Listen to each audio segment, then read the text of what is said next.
Estamos aqui mais uma vez, em mais um episódio do Pod Up, podcast aqui de Luiz Eduardo Magalhães. Na verdade, aqui é um estúdio para você gravar seu podcast. Caso você tenha interesse em criar o seu próprio podcast, você não tem um espaço, você pode usar o espaço aqui do Pod Up. É o estúdio aqui em Luiz Eduardo Magalhães. Hoje nós estamos aqui com uma pessoa muito especial, que é o meu pastor Marcos Cotrim, reverendo Marcos Cotrim, que é o pastor da Igreja Presbiteriana aqui de Luiz Eduardo Magalhães, a primeira igreja presbiteriana de Luiz Eduardo Magalhães. Seja bem-vindo, pastor. Muito obrigado, agradeço o convite e a oportunidade, né? Boa noite também, boa noite, bom dia, boa tarde, não sei que hora que será visto, né? Agradeço a oportunidade de estarmos aqui e naquilo que eu puder ajudar e responder as suas questões, né? A ideia desse podcast, ele surgiu por causa, principalmente, né, da ministração que o pastor ministrou há 2 semanas atrás, sobre um assunto que foi muito interessante, que o pastor finalizou no último domingo. E como esse último domingo eu tive que sair no meio da ministração, né, pastor? Eu não posso nem... A gente nem pode comentar. A gente poderia até ter comentado a última ministração, mas como eu tive que sair por causa de uma urgência, né, médica, a gente vai comentar mesmo sobre essa ministração, que foi muito legal, né, que o senhor fez uma analogia, mas antes da gente falar dessa ministração, eu queria entender um pouco do senhor sobre essa ideia de pregação na igreja presbiteriana. Como que ela funciona? Existe a figura do pregador, é a mesma figura sempre do pastor? Ou existe a ideia de um pregador itinerante? Porque nas outras denominações a gente tem pregadores itinerantes, que são aquelas pessoas que elas vivem do ministério itinerante, de sair pregando em igrejas. Inclusive é uma área bem lucrativa aí, que hoje muitos questionam se ela é ética ou não, se ela é idônea ou não, né? Mas existe isso dentro da igreja presbiteriana? Na realidade, na igreja presbiteriana, todo pastor presbiteriano ele está ligado a uma igreja. Então, quando você pergunta, por exemplo, acerca de uma igreja, dependendo do tamanho da igreja, ela tem um corpo pastoral com mais de um pastor, né? Às vezes, para atender as necessidades, você tem um pastor que cuida de jovens, outro de crianças, outro da terceira idade. E às vezes os pastores mais conhecidos são mais convidados, né? Mas mesmo aqueles que são convidados, que viajam pelo país aceitando convites, eles estão ligados a uma igreja local, né? O pastor presbiteriano, para receber essa designação, ele tem que estar ligado a uma igreja local. Mas, na opinião do senhor, assim, qual que é a diferença? É a mesma coisa? A diferença de você ser pastor e de você ser pregador? Porque o exercício pastoral, ele é um exercício difícil, né? É uma vida de dedicação, de serviço, né? A outras pessoas. Na realidade, quando nós pensamos na figura do pastor, ele exerce na igreja diversas atividades. Às vezes, hoje, por diversas coisas que a gente vê em vários locais, essa figura está um pouco deturpada, mas biblicamente, se nós formos na palavra de Deus, o pastor é aquele que tem debaixo da sua responsabilidade uma igreja, onde entre as suas funções está pregar com fidelidade a palavra de Deus.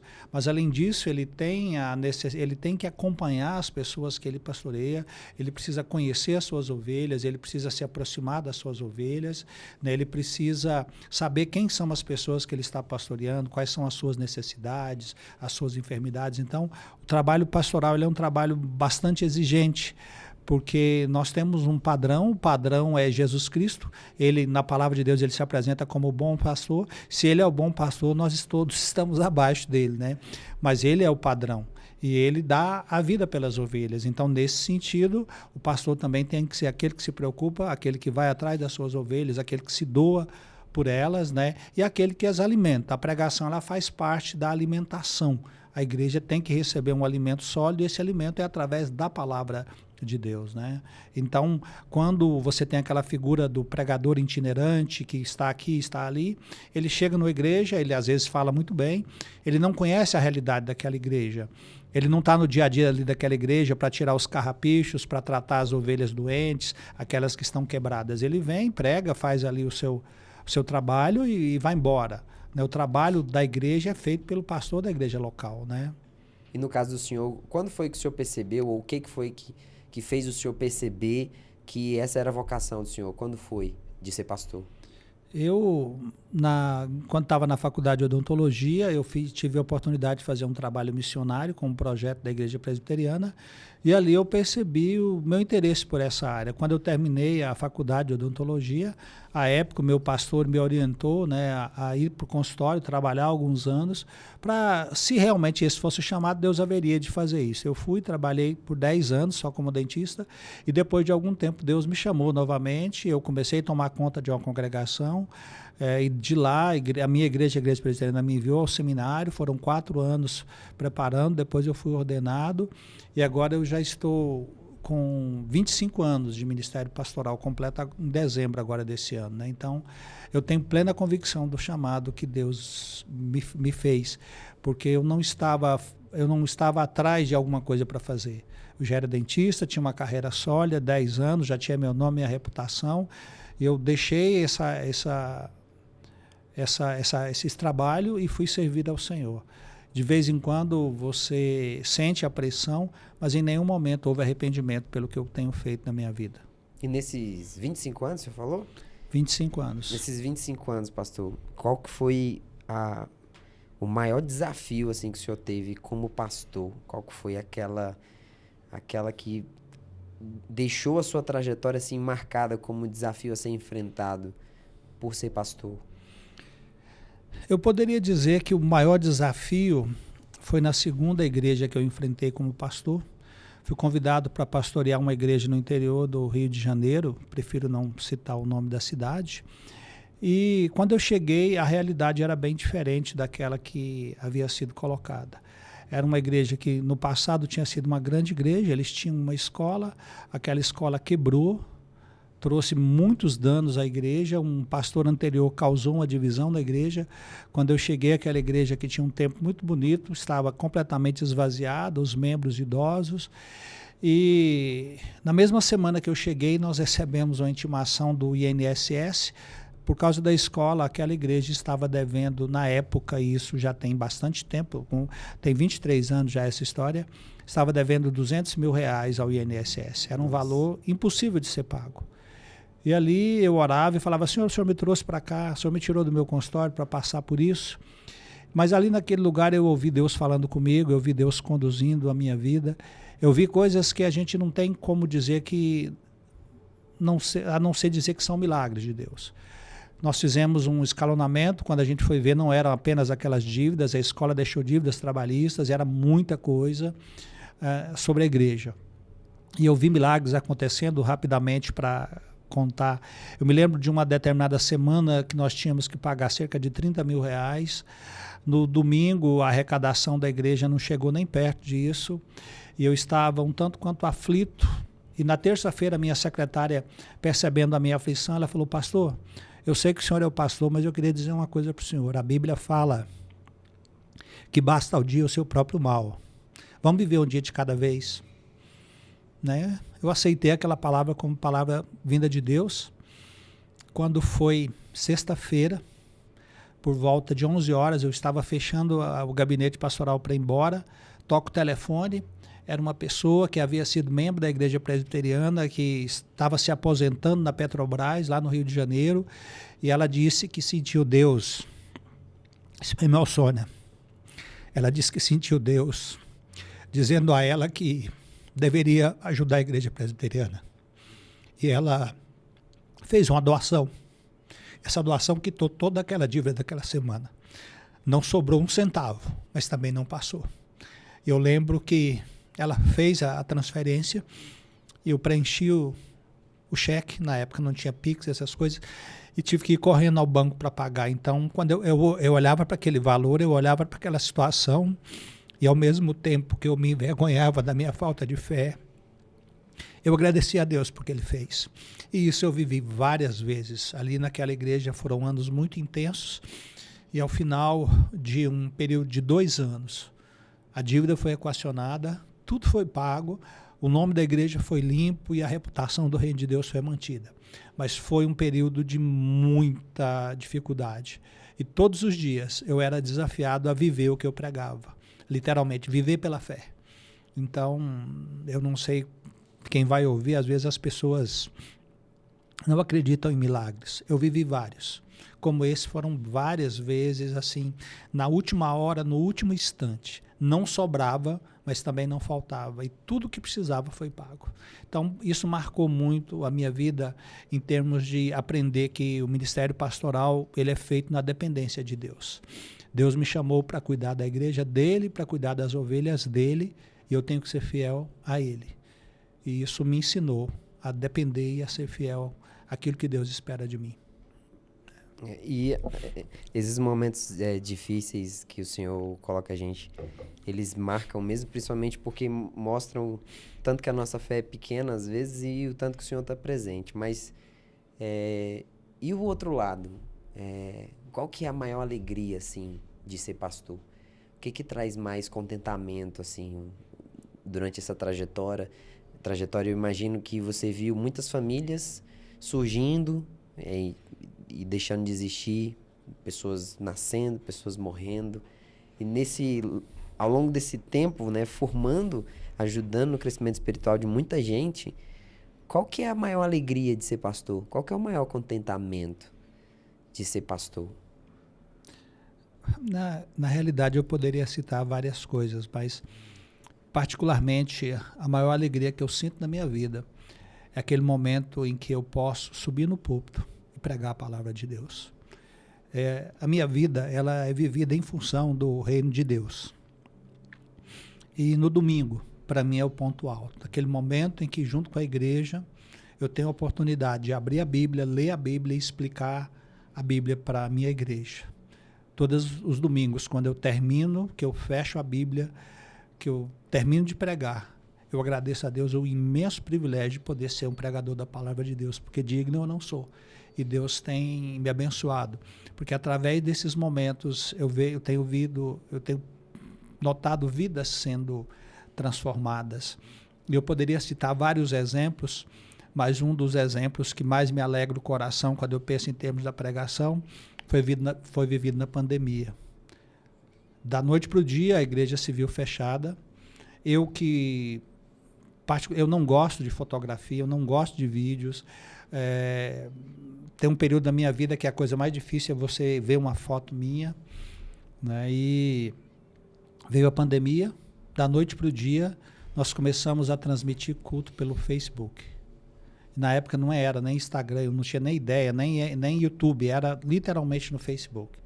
Eu me lembro de um domingo à noite, ali na igreja, eu sozinho, né, junto comigo só mais uma pessoa para ajudar na iluminação, e eu com o meu celular, ainda foi com o celular, na minha frente, prego uma mensagem, né, e aquela mensagem ela falava justamente sobre a confiança em Deus, Isaías 45, de 1 a 7, Deus é o Senhor de todas as coisas. E quando foi segunda-feira eu recebi uma mensagem de uma pessoa dizendo que precisava muito conversar comigo, que aquela pregação no Facebook tinha falado com ela. Porque eu achava assim, não, pregação em Facebook, em YouTube serve para quê? Isso não vai alcançar ninguém. E foi naquele momento, a igreja fechada, as pessoas com aquele medo. Aí passados uns 15 dias as coisas melhoraram um pouco e essa pessoa foi até a igreja e ela relatou que no domingo, o pai dela, lá na cidade dela, no sul da Bahia, havia morrido de Covid. Ela não podia ir lá e ela estava desesperada. E ela pega o celular e, de repente, ela encontra o Facebook da igreja e ela escuta aquela pregação. E o resultado daquela pregação naquela noite foi ela, o esposo e o filho convertidos ao Senhor. E eu tive que entender, né? Deus usa o que Ele quer quando Ele quer. Eu que sempre desacreditava dessas ferramentas, e inclusive hoje ela está na igreja, tive na minha frente uma pessoa que foi convertida. Num dos momentos que eu considero mais complicados da vida pastoral, porque eu achava totalmente sem sentido eu, na frente de uma câmera, falando para uma câmera. Eu achava que aquilo não ia para lugar nenhum. Eu falava, gente, as pessoas podem ouvir Augusto Nicodemos, elas podem ouvir Reverendo Hernandes, e tem dezenas de bons pregadores. Quem é que vai perder o tempo de me ouvir? Isso é perda de tempo. E aquela senhora foi alcançada pela palavra de Deus naquele dia. Então, a alegria é porque para aprender que Deus é o Senhor de todas as coisas e Ele usa as circunstâncias que Ele quer. E se Ele usou a mula de Balaão, por que Ele não pode me usar? Né? Então, a alegria é essa, é de ser instrumento de Deus para alcançar pessoas, né? O senhor fala... eu fiquei surpreso com a resposta. Eu pensei que ia ser outra coisa. Mas é muito interessante porque as pregações do senhor, o senhor sempre busca trazer elementos que possam conectar com a nossa realidade.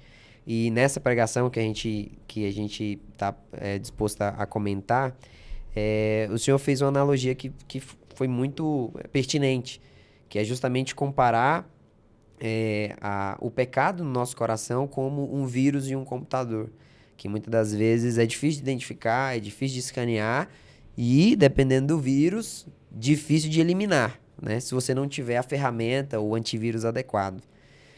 Mas antes de entrar nesse assunto aí, para o senhor ajudar a gente a esclarecer sobre isso, uma pergunta aqui. Você acha que se Paulo tivesse na nossa geração, ele ia usar essas ferramentas de tecnologia?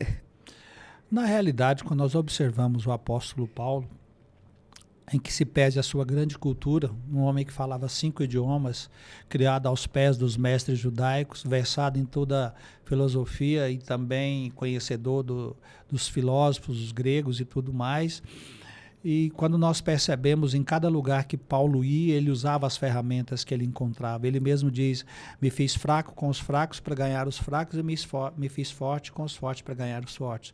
Eu creio que Paulo saberia sim usar as ferramentas, usar o contexto em que nós vivemos hoje, para através desse contexto conduzir as pessoas à palavra de Deus. Porque o que nós precisamos entender é que nós temos que falar a palavra de Deus ao homem do século XXI.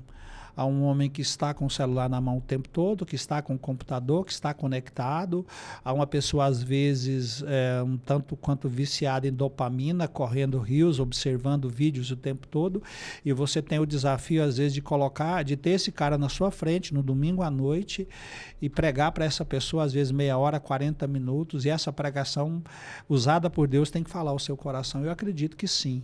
Paulo era um homem de profundo conhecimento, e ele usava o que ele tinha na época dele, né? E falando da ministração, eu também acho que Paulo ia ter... É estranho, mas eu acho que Paulo ia ter uma rede social, um Instagram, ia estar pregando a palavra aí com todos os mecanismos possíveis, até porque ele era um homem muito inteligente mesmo. Mas o que levou o senhor na hora de construir, estruturar a ministração, trazer essas analogias assim que conectem com a realidade contemporânea? Na realidade, a necessidade de atingir as pessoas da nossa época, né? Então, eu gosto de trabalhar com o texto expositivo, mas eu não posso engessar a minha pregação e a minha maneira de ser. Então, orando e olhando à volta, eu entendi que algumas coisas poderiam ser conectadas. Porque quando você fala de celular, quando você fala de computador, tudo isso é muito comum hoje. As pessoas, às vezes as mais experientes, as mais novas, elas têm isso nas suas mãos. Então veio aquela ideia de juntar uma coisa com a outra, e aí quando você pensa o que é que atrapalha um celular, o que é que atrapalha um computador, os vírus, os links maliciosos, os malwares e tudo mais, tudo isso atrapalha. Então, nesse sentido, aquela ideia, olha, nosso corpo, o que atrapalha o nosso corpo e a nossa vida espiritual? O pecado. Então, meio que fazer uma ligação com a outra, a partir do momento que a ideia surgiu, foi caminhando, uma coisa foi passando para a outra, e aí veio a ideia de fazer a série Reset, ou seja, a gente dizia, vamos resetar o computador, vamos resetar o celular. Na época mesmo que a gente usava muito Windows, né, era muito comum, chegava uma época que você tinha que formatar, não tinha jeito, você tinha que formatar. Então a ideia básica é essa, ou seja, o homem, o pecado, quando você formata, ele volta a uma configuração em que ele pode ser de fato usado por Deus, qual que é o programa que está rodando no seu coração, então as coisas foram se ligando umas às outras, né? Legal. E então, pensando nessa lógica que o senhor usou, foi muito legal porque, né, eu também sou bastante conectado com tecnologia, e existem vírus que eles estão ali presentes no seu dispositivo, e você não sabe que ele está ali. E muitas das vezes você nem percebe porque aparentemente ele não está atrapalhando, né, muito, pelo menos, assim, aquilo que você está precisando fazer. E na nossa vida eu percebo que existe essa mesma lógica, né? Às vezes tem algum pecado ali que a gente não percebe, não dá atenção para ele. Ele está ali na nossa vida e a gente acha que ele não está atrapalhando coisa nenhuma. Então, como que faz para a gente conseguir tomar essa consciência de que assim como um computador ele pode ter, existe vírus que o usuário não vai tomar conhecimento, nós também temos pecados ocultos no nosso coração, na nossa vida, que nós precisamos tomar alguma atitude. Que atitude é essa para perceber esses vírus ocultos? Marcos, dos problemas nossos na atualidade é que o próprio conceito de pecado ele tem sido deturpado. Porque pecado não é um conceito antropológico, não é sociológico. Pecado é um conceito bíblico, é teológico. Se existe um Deus e ele é o criador desse mundo, ele tem condição de dizer o que é certo e o que é errado. Então, pecado, primeiramente, partindo de uma definição, que pecado é tudo aquilo que está fora da vontade de Deus, tudo aquilo que é contrário à vontade de Deus. E aí, quando nós observamos a nossa vida, nós percebemos que, de uma maneira geral, há uma tendência muito normal e natural das pessoas a não atribuírem pecados a si. Porque as pessoas costumam achar que pecado é matar e roubar. Mas a palavra de Deus ela nos mostra que não é assim, que aquilo que fere a santidade de um Deus extremamente santo é pecado. E aí, quando nós pensamos na área do pecado, nós temos uma facilidade muito grande de ver o pecado na vida do outro. O pecado na minha vida ele é muito camuflado e normalmente eu olho para o outro com olhos muito críticos, mas olho para mim com olhos muito bondosos. E o que acaba contribuindo para esconder ainda mais o pecado é a nossa cultura de hoje, que valoriza muito eu, né? Eu sou bom, eu consigo, eu sou o cara. Então, nesse sentido, dentro dessa afirmação que se busca cada vez mais, é chocante, às vezes, eu olhar para a palavra de Deus e ela mostrar que existe pecado no meu coração. Então, a maneira da gente lidar com esse pecado escondido é sendo confrontado com a palavra de Deus. Porque quando você lê a palavra de Deus é um espelho que reflete você. Você lê e a palavra de Deus, através da ação do Espírito Santo, ela reflete o seu coração, ela reflete a sua vida. E contra essa palavra de Deus não tem como você fugir, ela vai revelar e ela vai mostrar. Então, nesse processo de conhecer o pecado oculto, eu me lembro muito da expressão de Davi no Salmo 139, né, onde ele pede para que Deus mostre até os pecados que são ocultos no coração dele, porque isso é uma coisa muito comum. Né? E às vezes a gente os esconde, a gente não os admite, até que confrontados nós temos que entender que pecado faz separação entre nós e Deus, e assim como um vírus causa dano a um celular, a um computador, os pecados causam dano à nossa vida espiritual, porque os pecados nos afastam de Deus. Quanto mais envolvidos nos pecados, mais distante de Deus nós estamos. E uma vez que a gente toma esse processo aí de identificar o pecado, né, que isso, como o senhor acabou de falar é através da palavra de Deus e pela consciência que o Espírito Santo dá em nós.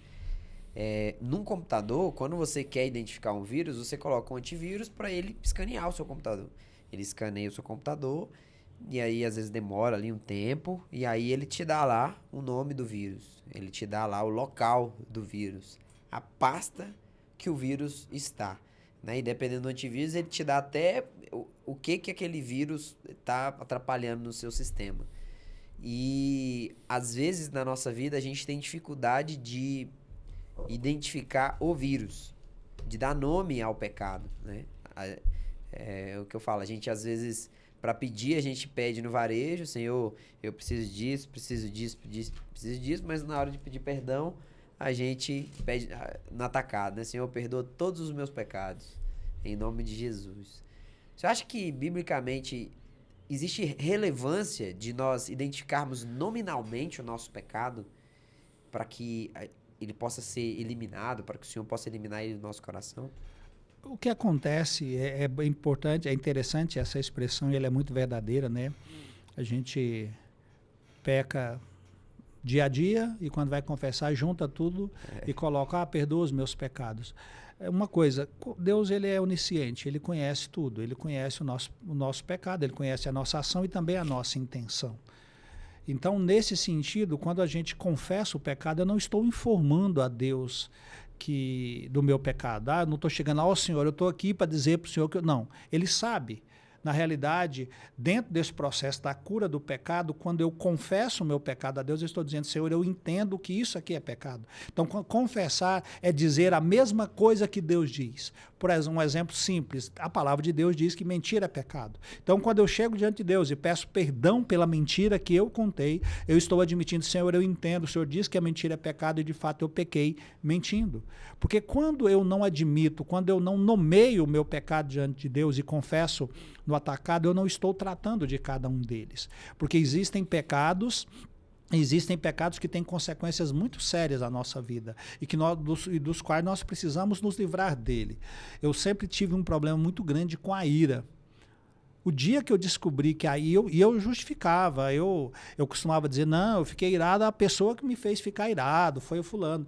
O dia que eu entendi que a ira é pecado, e a palavra de Deus diz isso muito claramente, que eu não posso deixar ser dominado pela ira. E eu me lembro muito bem, foi num sábado, eu estava fazendo um curso de aconselhamento bíblico lá em Anápolis, e eu gosto um pouquinho de futebol, e naquele dia o meu time perdeu a Libertadores para o Palmeiras, e tinha um rapaz mandando mensagem, querendo pegar no meu pé, e eu estava lá preocupado com o Flamengo que perdeu a Libertadores. A preocupação minha naquele dia é que eu entendi que a ira é pecado, e eu tinha esse pecado e durante muito tempo eu tentei racionalizar. E eu entendi que eu tinha que tratar a ira como pecado. Então, naquele dia, naquele curso, para mim foi um momento assim marcante, quando num processo ali de aconselhamento com um pastor, eu tentando racionalizar, ele olhou para mim com muita firmeza, mas falou assim, enquanto você não admitir o seu pecado da ira, você não resolve esse problema. Pá! Na hora eu fiquei sem palavras e, de fato, enquanto você não admite o seu pecado, que você chega lá e, Senhor, eu menti, Senhor, eu me irei, você não vai tratar corretamente. Então, há essa necessidade. Não é que você está contando para Deus, é que você está admitindo e você está dizendo, Senhor, eu preciso da sua ajuda para lidar com esse pecado. Pastor, o senhor acha, eu sei que essa pergunta pode ter várias respostas, mas existe pecado maior do que o outro? Porque se a gente for pensar do ponto de vista bíblico, todos os pecados ofendem ao Senhor, a santidade de Deus. Mas quando a gente passa a fazer uma análise como essa individual, uma análise, por exemplo, dentro do contexto que o senhor falou, eu tenho certeza que existem pecados na sua vida que eles devem afetar a sua vida muito maior, muito mais, a sua vida e a vida de terceiro muito mais do que outros. Então, partindo desse raciocínio, o senhor acredita que existem pecados maiores, eu não sei se esse termo é o melhor termo, mas existem pecados maiores do que os outros? Pecadinho e pecadão, né? Pecadinho e pecadão. Na realidade, a resposta é sim e não. Não no sentido de que todo pecado merece de Deus o inferno. Eu não preciso ter matado alguém, eu não preciso ter roubado para ser merecedor do inferno. Eu preciso entender pecado em termos do padrão da santidade de Deus. Deus é um Deus absolutamente, totalmente santo. Não existe nada que mancha o Senhor. Basta apenas uma mentira. Se eu contei uma mentira, em termos de salvação, essa mentira é o bastante para me conduzir ao inferno. Se eu não tiver Jesus como Senhor e Salvador da minha vida, eu posso ter passado a vida toda, e o meu único pecado foi uma mentira, se não houve um arrependimento, se eu não tenho Jesus como Salvador da minha vida, aquela mentira me leva para o inferno. Agora, nem todos os pecados são iguais, porque os pecados têm consequência. E aí a perspectiva da consequência, ou seja, porque assim como existe recompensas celestiais, que são os galardões, existem castigos diferentes também na eternidade no inferno. Né? Então, a palavra de Deus ela diz bem claramente sobre isso, né? Quando ela diz que nós vamos ser tratados de acordo com as nossas obras. Aquele que pecou muito, ele vai receber muito da ira de Deus. Aquele que pecou menos, vai receber menos da ira de Deus. Então, nesse sentido, os pecados, sim, você tem pecado maior e pecado menor. Então, nesse sentido, a gente precisa fazer essa distinção, né? Para perder a salvação, basta apenas um pecado do qual você não se arrependeu e você não tem Jesus como Senhor da sua vida. Agora, em termos do castigo no inferno, ele vai ser de acordo, assim como a recompensa na eternidade vai ser de acordo com como você viveu a sua vida cristã, os castigos no inferno também serão de acordo com os pecados cometidos. E do ponto de vista social? As consequências sociais, porque, por exemplo, vamos lá, um adultério, ele traz consequências sociais, né, ali, núcleo familiar, às vezes dependendo da posição da pessoa dentro da igreja, que são muito maiores do que uma pessoa que mentiu para um cara no mercado que perguntou se ele tinha dinheiro na conta ou não. Na realidade, as consequências, elas estão ligadas, sim, à proporção daquilo que nós fazemos. Né? Porque, como o exemplo que você citou, os adultérios cometidos. O adultério... Primeiro, deixa eu retomar, vamos rebobinar a fita. Aliás, nem usa mais, acho que o pessoal hoje nem sabe mais o que é isso, né? Quando você peca, a primeira coisa que você faz, você fere a santidade de Deus. Primeira parte, o pecado, todo pecado é contra Deus. Davi, quando lá no Egito, a esposa de Potifar tentou para que ele se deitasse com ela, ele vira para ela, José, desculpa. Ele vira para ela e diz, cometeria eu tal pecado contra o meu Deus? Antes de ser contra o marido dela, era contra Deus. Então, todo pecado, primeiramente, ele é contra Deus, porque foi Deus que estabeleceu. E, nesse sentido, um adultério é um pecado terrível diante de Deus, mas ele causa danos. A esposa, ele causa dano aos filhos, ele causa dano de diversas formas. Basta você ver, por exemplo, um caso famoso que está repercutindo nas redes sociais, o CEO de uma grande empresa americana que foi flagrado num show do Coldplay e aquilo ali perdeu o emprego, perdeu bônus de milhões e uma série de coisas, agora está num processo de divórcio, onde você vê todos os danos causados por isso.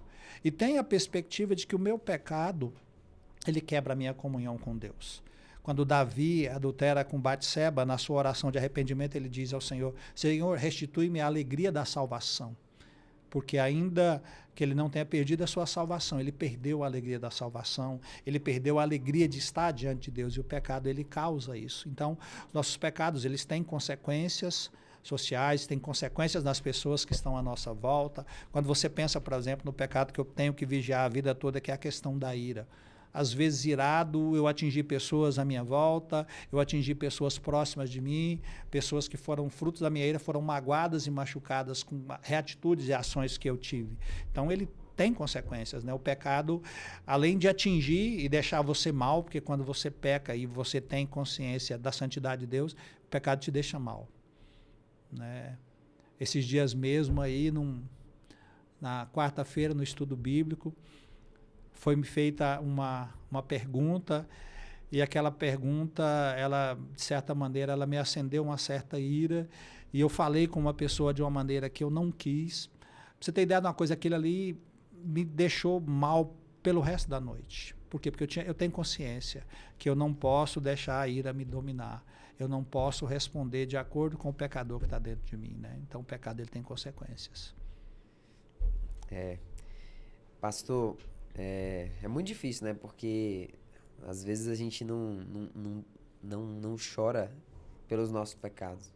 Eu acho que esse é um sintoma, na verdade, que talvez o Espírito Santo esteja longe. Eu sempre orava assim, Senhor, não deixa que eu deixe de chorar pelos meus pecados. Eu deixe de desesperar por causa dos meus pecados, porque eles ainda dominam a minha carne. Mas eu já fiz essa pergunta pro Senhor, vou fazer de novo. E os pecados sociais? Porque a gente vê lá no livro de Isaías mesmo, lá Isaías 6, quando Isaías tem a visão do Senhor, ele reconhece o pecado do seu povo também. Né? E às vezes nós ignoramos completamente o pecado do nosso povo, da qual nós fazemos parte. E a gente viu diversas vezes o Senhor trazendo castigo sobre um povo pecaminoso. Às vezes a gente está preocupado única e exclusivamente com o nosso pecado. Nós não conseguimos ver o pecado da nossa família, às vezes, da nossa igreja, às vezes, do nosso bairro, da nossa cidade. O senhor acha que, como cristãos, assim, nessa busca de screening aí, de reset, nós também devemos colocar dentro desse protocolo aí, a gente se arrepender pelos pecados do nosso povo? Nós vemos isso na Bíblia não apenas com Isaías, né, quando depois de ver a Deus e a sua santidade, ele diz, né, que habita no meio de um povo de impuros lábios. Você vê Esdras e Neemias quando trazem o povo de volta e eles vai orar, a primeira coisa que ele pede é perdão, ele admite, nós temos pecado contra o Senhor. Você vê isso também na vida de Daniel, né, na Babilônia, quando ele se coloca diante de Deus e ele ora, e ele geme, e ele chora pelo pecado do povo. Então, nesse sentido, primeiramente, há uma necessidade de tratarmos do nosso coração. E o que acontece quando tratamos o nosso coração, eu quero até lembrar que o Sermão do Monte, capítulo 5, quando Jesus Cristo diz o seguinte: bem-aventurados os humildes de espírito, porque deles é o reino de Deus. A ideia aqui é humilde de espírito, é aquele que reconhece que não tem justiça própria, é aquele que reconhece que precisa da graça de Deus para tratar o seu pecado, e ele busca essa graça em Deus. E aquele que faz isso, qual que é a segunda coisa? O texto diz: bem-aventurados aqueles que choram, porque são consolados. Esse chorar aqui é porque eu vi o meu pecado, eu confessei o meu pecado, Deus tratou o meu pecado, agora eu olho em volta e eu vejo o pecado do meu povo, eu vejo o pecado da minha nação, eu vejo o pecado das pessoas à minha volta, e isso me leva às lágrimas, isso me leva a me preocupar também com eles. Então, nesse sentido, como nação, como povo, nós temos que, sim, ainda que eu poderia dizer, não, mas não é culpa minha, eu estou cuidando da minha vida. Só que a palavra do Senhor, ela diz que eu preciso amar o meu próximo como a mim mesmo, e às vezes esse próximo ele ainda não conheceu a Deus, ele não sabe a realidade da maneira como ele tem vivido. Então, quando nós observamos essa realidade do pecado à nossa volta, esse pecado do povo, ele tem que ser tratado, ele tem que ser confrontado, ele tem que ser confessado diante de Deus, pedindo a misericórdia de Deus para que ele use dos seus meios, para que ele derrame o teu Espírito Santo e reavive o coração desse povo. Quando nós pensamos mesmo no nosso país, como o Brasil, a gente observa uma nação que tem sido muito pecaminosa nas suas atitudes. E o senhor, como pastor, hoje nós vivemos uma onda de pseudo-pastores, pseudo-ministros, pseudo-apóstolos que mancham o nome da igreja, fala a igreja santa, e pecam contra o Senhor. E muitas das vezes a sociedade enxerga a gente com desconfiança. Muitas pessoas... Teve um estudo que foi feito na Europa, não sei exatamente quando, mas que eles fizeram algumas perguntas. Dentro das perguntas estavam se as pessoas queriam Deus e se as pessoas queriam a igreja. E a maioria das pessoas falaram que queriam Deus. E a minoria das pessoas falaram que queriam a igreja. E isso eu acredito que é culpa nossa. Nossa, que eu falo como nação, como povo, historicamente, do que foi construído, né? O descrédito que foi construído. Como que a gente deve se posicionar, não só do ponto de vista de se arrepender, enxergando tudo isso acontecer à nossa volta, é uma realidade na nossa sociedade, é algo que domina. Aqui a gente vai ter evento aqui na cidade com muitas pessoas num evento supostamente cristão, supostamente gospel, e que muitas das personalidades que estão ali não têm crédito diante da maior parte do povo de Deus, sério e coerente. Embora tem muitas pessoas que gostam, mas tem muitos que estão ali que não tem crédito nenhum diante do povo de Deus. Então, assim, como que a gente, né, eu sei que é difícil julgar, se colocar no papel de juiz, não é a nossa função, mas no papel mesmo de arrependimento, olhando para o cenário da igreja atual, o senhor como pastor, não precisa nem considerar tudo, considera só aqueles que se dizem pastores, e às vezes até dentro da presbiteriana, que já mancharam o nome da igreja, e mancharam inclusive o nome da presbiteriana, como instituição, né? Como que o senhor enxerga o nosso papel diante disso, diante desse cenário que está diante de nós? Na realidade, o momento vivido, ele é muito complicado. Pega mais água aqui pra mim. Principalmente por essa situação. Eu já passei pela situação, às vezes, de ser discriminado simplesmente por me apresentar como pastor. Não quero dizer que sou melhor do que outras pessoas, eu sou pecador, tenho consciência disso, mas eu procuro viver uma vida de acordo com um testemunho correto, de acordo com aquilo que o meu Deus que me chamou, porque o meu ministério é Deus. Enquanto Ele me quiser como pastor, eu vou servi-lo como pastor e eu vou prestar contas a Ele do meu ministério pastoral. Eu me lembro o tempo todo, para não deixar a vaidade tomar conta, de uma passagem que está em Lucas, quando o Senhor chega e o servo serve e dá comida para ele e tudo. Depois que fez a sua obrigação, o servo é o quê? Ele é apenas um servo inútil, ele fez o que ele tinha de fazer. Então eu lembro o tempo todo, eu sou apenas um servo inútil, eu estou apenas fazendo o que eu tenho que fazer. É um antídoto, é um pensamento que eu tenho o tempo todo para não deixar a vaidade tomar conta do meu coração, né, que eu sou apenas um servo inútil, a glória ela tem que ser dada a Deus. E o problema é que nós estamos vendo igrejas onde não existe mais fidelidade à palavra de Deus. Aliás, não existe mais um conhecimento da palavra de Deus. O povo cristão, que durante muito tempo foi conhecido como o povo do livro, numa referência à Bíblia, hoje não conhece mais a Bíblia. Se você sentar e for questionar, a maioria das pessoas não conhece no sentido de ter um conhecimento básico, mínimo às vezes. A Bíblia está na mão, mas eu não entendo de fato aquilo que eu estou lendo. E a falta dessa compreensão, ela é um combustível grande para o surgimento de líderes que não agem de uma forma correta. Porque muitas pessoas que vão às igrejas, elas estão interessadas em quê? Em bênçãos. As pessoas querem ir para a igreja e querem ter com Deus um relacionamento utilitarista. Eu vou aqui, eu devolvo um dízimo, eu faço isso, mas eu quero o triplo, eu quero que Deus faça isso, eu quero que Deus me abençoe nesse sentido. E dentro dessa relação, até parece que Deus mandou Jesus Cristo morrer na cruz para que eu não tivesse problemas financeiros, para que os meus problemas financeiros fossem resolvidos. Hoje, na mentalidade de muitas pessoas, ser abençoado é ter um carro novo, é ter conta no banco e não ficar doente.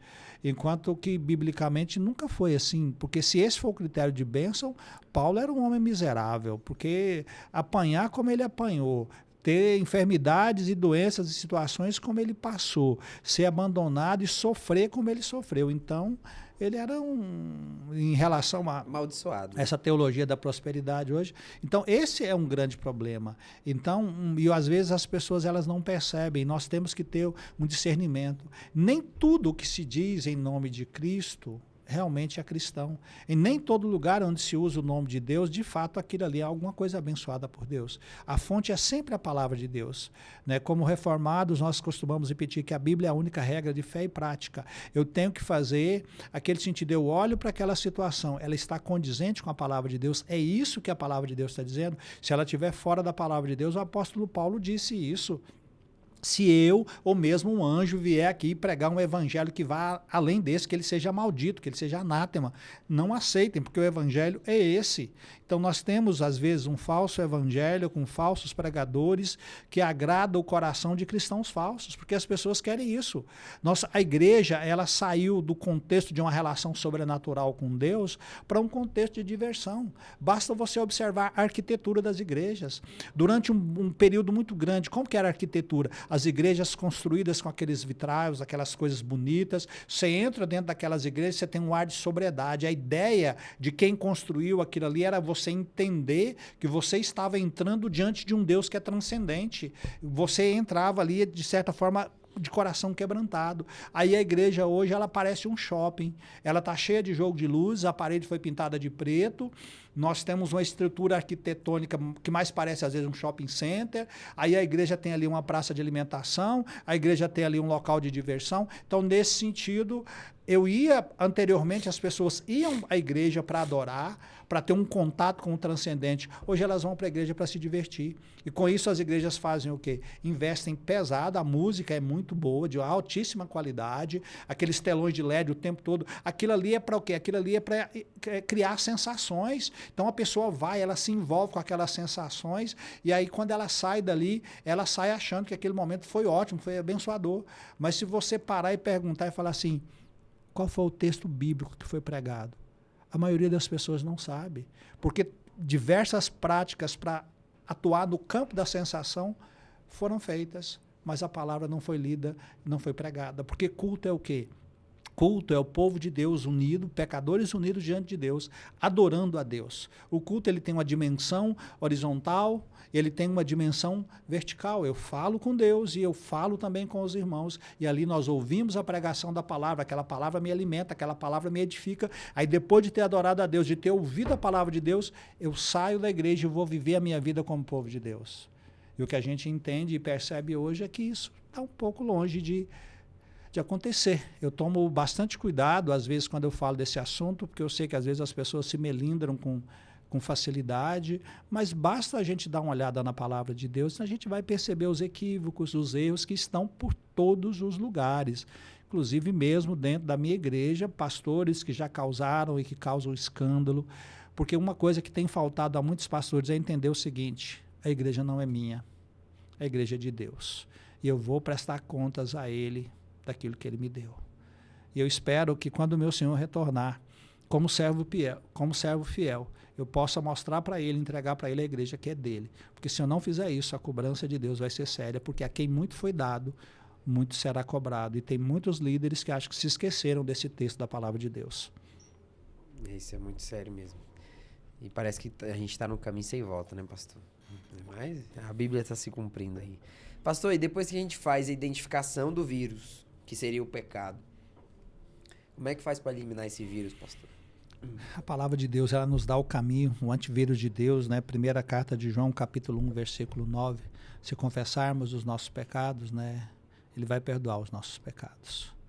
E o interessante é que quando você, com auxílio do Espírito Santo, você identifica o seu pecado.